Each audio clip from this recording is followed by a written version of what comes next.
Hi, students. I'm back again with another exciting lecture for you. This is the beginning of Unit 10. This is corresponds to Chapter 10 of your book. It's the last chapter. It's going to be broken down into 2 weeks. Week 17, which is this week, is about constitutional rights in the workplace. And then the final week, Week 18, will discuss discrimination in the workplace. So let's get into this first part of it.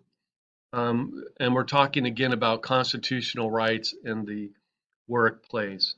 Remember that government employees have constitutional protection in their workplace. Government employees have constitutional protection. Public sector, or no, not public sector, I meant private sector. Private sector employees do not have constitutional protection in their workplace. However, they do have protection from other laws. So remember, government employees do have constitutional protection. The courts have always struggled over the years to determine the appropriate level of constitutional protection of employees in the government workplace.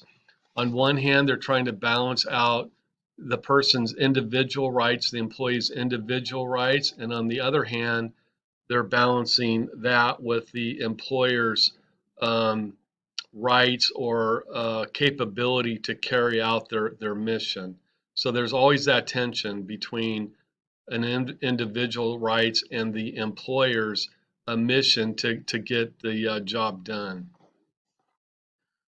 So remember, government employees retain rights under the Constitution to the extent it's compatible with the government's mission, So this week we're going to focus on these constitutional rights in the government workplace. We're going to discuss the First Amendment, Fourth Amendment, Fifth Amendment, and 14th Amendment. So let's talk about the First Amendment. When I'm talking about the First Amendment, I'm talking about free speech, protection for the government employee for speech. Very little is protected, actually. Protection will exist under if three criteria are met. First, the employee has to be speaking as a citizen, not an employee. And this is in order to get protection for their speech. They have to be speaking first as a citizen. It has to be about a matter of public concern, not private concern, public concern. And the value of the speech has to outweigh the adverse impact on the department. So it has to meet those three criteria in order to receive protection. So you can see pretty clearly, I think, that little will be protected. So let's break down these three elements. Let's talk about speaking as a citizen and versus speaking as an employee. Let me talk to you about the Garcetti case real quick. Garcetti was the district attorney in Los Angeles County. He asked, he had an employee who was a deputy district attorney who reviewed a case and wrote a memo requesting that the charges be dismissed. He wrote that memo at the request of the defense attorney. Anyway, his superiors did not like what he did, and they ended up disciplining him. And he filed a lawsuit claiming that they were violating his First Amendment. The issue before the court was this deputy district attorney speaking as a citizen or speaking as an employee? In this case, the court determined that he was speaking as an employee.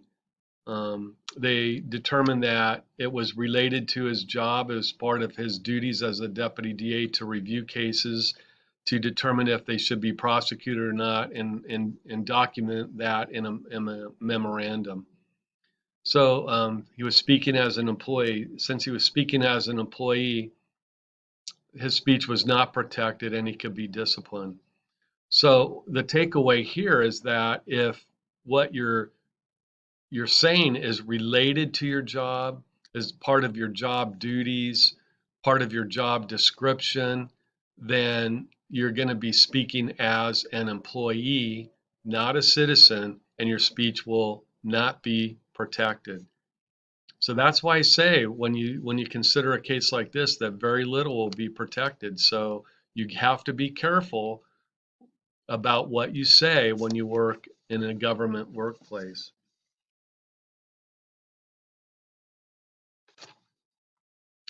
Another criteria is public concern. It has to be a matter of public concern, which means concern of the community, information that is needed by the public to make decisions about the government. And usually the type of concerns that are concerns of the community include things like fraud, corruption, um, waste, things that are very serious, not trivial matters. There's a good case. It's Connick versus Myers. It's in your book. It's another district attorney's office.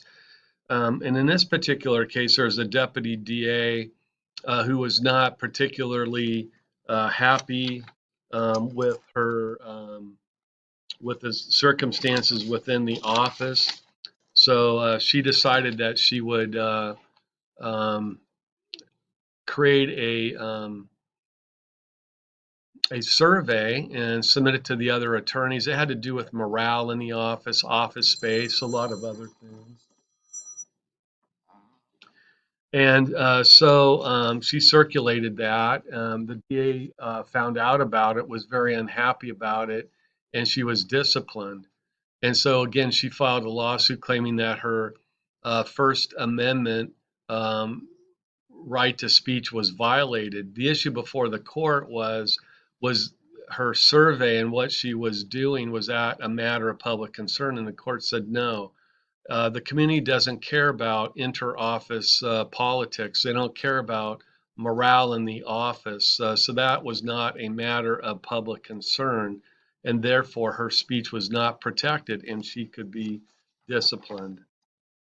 And then the last criteria, the court will they will balance out the value of the speech on the impact on the department, and the value of the speech has to exceed the any negative impact to the department. So it has to be very valuable speech to be protected.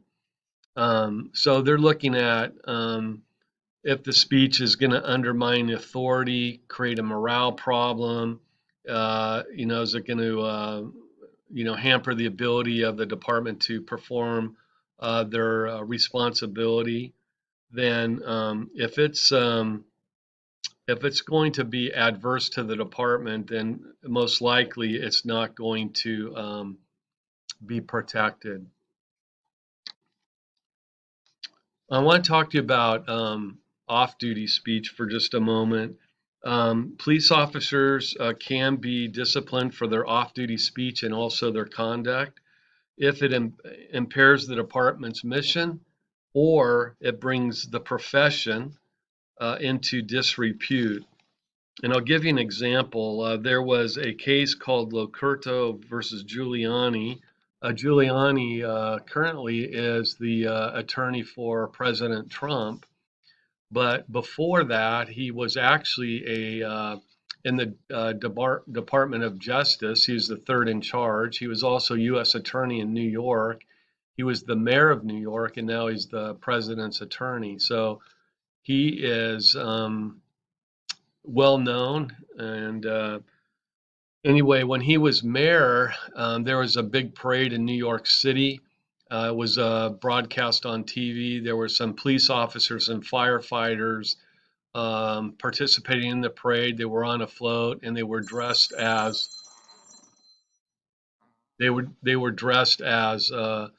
blacks. They had blackface, and they were doing some sort of parody of black culture. anyway, Giuliani was watching this on TV. He was actually appalled at that behavior, and these firefighters and police officers were terminated, and they filed a lawsuit to prevent that from happening. And the court said, you know what, your off-duty conduct can be regulated by your employer, and you can be disciplined for it when it brings in the profession, not only a profession, but the city of New York into disrepute.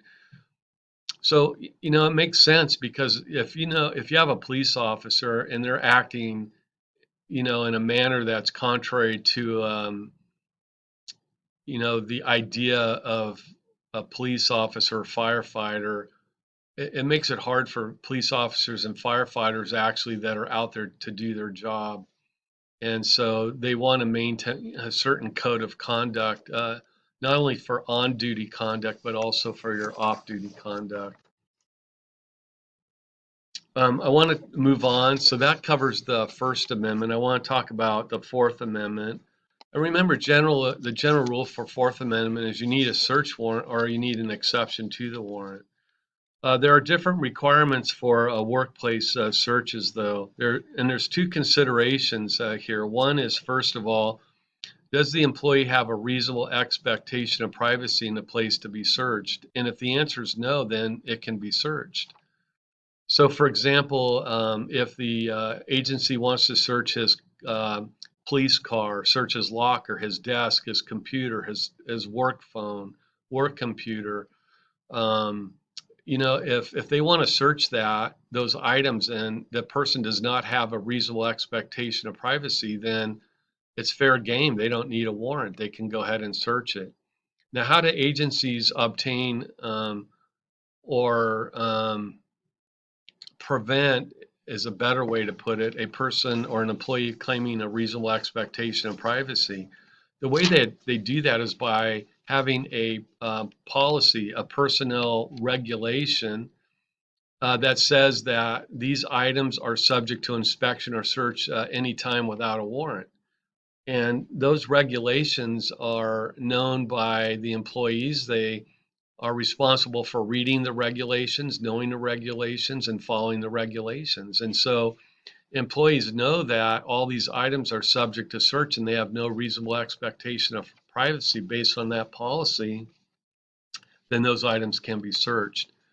The second consideration is that if a person is determined to have a reasonable expectation of privacy, for example, maybe there is no such policy that I just mentioned to you, and additionally, that person has been given exclusive use of the property, exclusive use to a phone, a computer, desk, an office, say a car. No one else gets to use it. He is the only, or she is the only person that gets to use this property. Then the argument can be made by the employee that the employee has a reasonable expectation of privacy. If the person has a reasonable expectation of privacy, then you're going to have to look further. And there's three different justifications for a search in the government workplace if a person has a reasonable expectation of privacy. First of all, there may be non-investigatory work-related searches. So, for example, maybe the person says, "Hey, my laptop is it's not working correctly. I need IT to look at it." And so the guy's not there. His laptop's on his desk. IT goes there and opens it up, and he's not searching through it, but he's looking through it to fix the problem. So that would be a valid search by the government of that laptop because there was a non-investigatory work-related reason to repair the laptop. The same for a car if there was a non-investigatory work-related reason. So maybe the car needed some work done to it, or maybe there was something in the trunk. Maybe he's a special assignment. He works SWAT, or he's an ID person. He has special equipment in the trunk and they needed it and they just went into the trunk to get the equipment, and that would be a valid thing to do. Another justification is a reasonable, if they have reasonable suspicion of work-related misconduct. So if they think that you're doing something wrong at work, they have reasonable suspicion you're doing something that wrong, then they can search the item for evidence of the work related misconduct. The evidence generally will be used for the, disciplinary proceedings, not a criminal investigation. And then the third justification is if they're conducting a criminal investigation of the officer, then the standard rule would apply. They would need a search warrant or some exception to the search warrant. So remember that officers do get into trouble, and they become the focus of an investigation from time to time. I want to talk to you about drug testing for officers. There's different ways. One is in order to accomplish that. One, because of their nature of the job, they're mission sensitive. They're carrying firearms. They handle firearms, handling evidence. They're going to be subject to drug testing. One valid reason to do drug testing is if the employer has reasonable suspicion of drug use. So if the person comes to work and they appear under the influence of alcohol or drugs, then supervisor can have them drug tested. Also, there are systematic drug screening programs. The only requirement is non-discretionary, and generally that's going to be in a policy. So the policy might say random drug testing. It might say and include quarterly or every month or after a shooting, after car accidents. There's going to be a systematic drug policy. It's non-discretionary, meaning it just has to be done at these particular times and events. So those are deemed to be valid. So that covers the Fourth Amendment. So I've talked about the First and the Fourth. I want to talk to you about the Fifth Amendment. And that's the protection against self-incrimination or privilege against self-incrimination. Police officers that are out there doing their job will receive complaints. They may be involved in wrongdoing and criminal activity. If that occurs, remember if there's a report of wrongdoing, criminal activity, then they're going to report. A citizen will report that to the department. The department will investigate it. It'll be investigated by internal affairs or the supervisor. So there's a clash that happens between the employer's need for answers and the officer's right not to incriminate himself. And the Fifth Amendment is going to apply.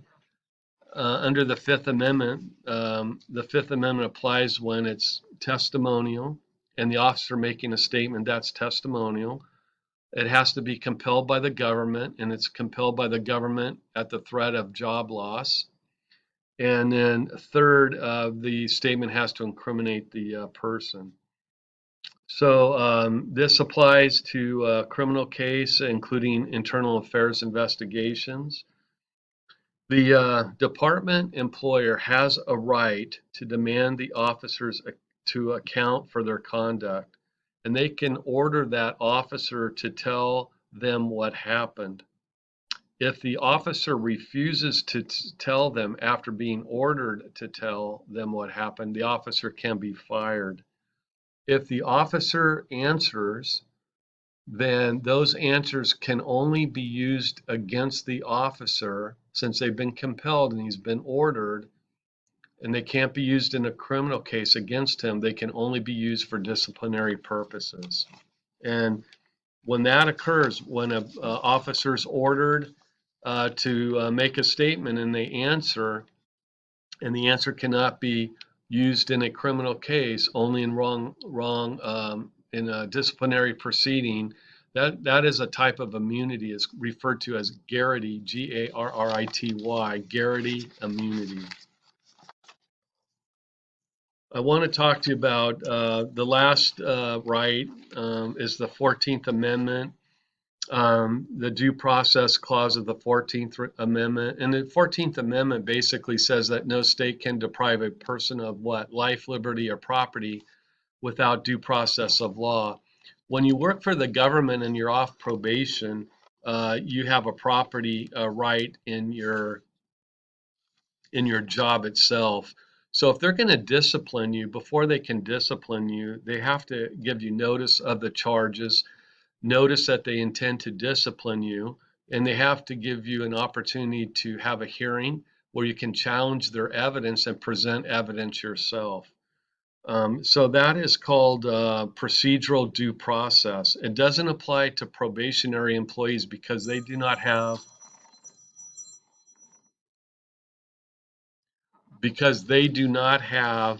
a property right in their job. Only when you're off probation. And if they intend to discipline you, they have to give you notice and the opportunity to be heard. That's under procedural due process. I want to talk about substantive due process. That's also part of the due process clause of the 14th Amendment. And again, remember, police department um, and police department regulations restrict officers' liberty on and off the job. They restrict their freedom on the job and off the job. For example, off the job conduct rules, on the job rules. Police officers are highly regulated. It's very similar to the military, and there's a good reason for that. It generates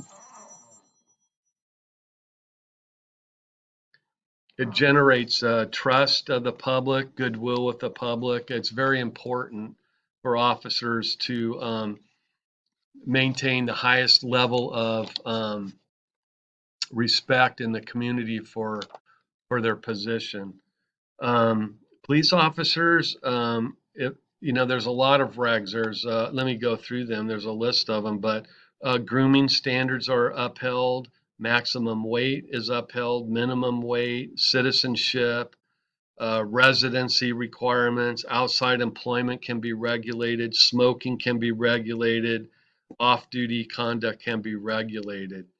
And in order to challenge a regulation, the officers have to show that that regulation has no rational connection to any legitimate interest of the police department. And I'll tell you what, that is very difficult to be heard. I'll tell you what, standards have changed over the years. So, for example, when I was a police officer, patrol officer, we were not allowed to have beards. Our mustaches had to be a certain length. They could not extend beyond the corners of our lips. Our hair had to be short. It could not be over our ears, could not touch our collars. We It was just so highly regulated. There were officers that had tattoos, but we generally were not allowed to obtain a tattoo. Things have changed. Society changes, and police departments have changed along with it. So, for example, I know in Madera, officers, I think both PD and the sheriff's office are allowed to have beards. Uh, Sheriff's deputies are allowed to have tattoos. Now, some of these things I don't agree with, but that's not my call. The department looks at their regulations and they determine what they feel is appropriate, and they make the regulations. They can be challenged, but it's difficult. They're going to have to show that there's no rational relationship to a interest of the employer in order to beat that regulation. So I went through it fast, but we talked about the First Amendment, the Fourth Amendment, the Fifth Amendment, and the 14th Amendment. A government employee has these rights, but you have to look.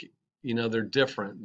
They don't have the same rights as we do in our society because they work for a government employer, and the government employer still has to carry out their mission. And so these rights cannot prevent the employer from being able to do that. So there's always that tension there.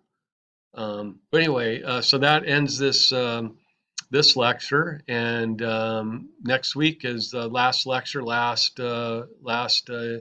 class actually. So I hope you're doing well, hanging in there, and I will be talking to you soon. Take care.